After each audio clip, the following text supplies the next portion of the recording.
The key for the hinge when you're standing with your feet on the floor is sensing the tripod of the foot. So we have the heel, the ball of the big toe, and the ball of the pinky toe, and those 3 points make a triangle or a tripod. So we want to have equal pressure on those 3 points when we're doing anything on the floor. So you're going to take a parallel stance, and you're going to put one foot just a little bit in front of the other, so about half a foot length. And that is going to be your setup to go into a hinge or a deadlift or an RDL. So you're going to keep the left leg unlocked.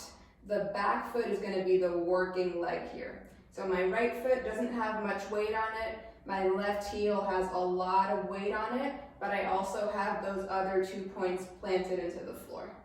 And I'm going to let myself just unlock and melt into it. And you'll sense the floor pushing back up into you as you push through that foot.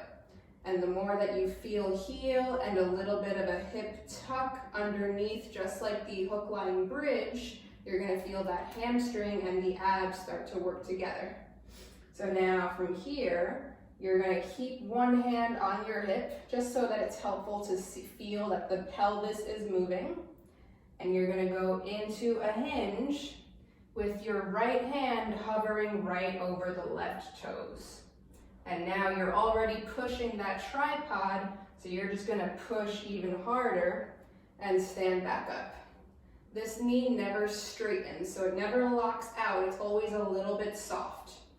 Same thing.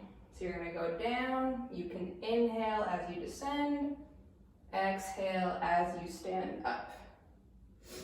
And from the front, it's the same little staggered stance. Keep your hand on your hip.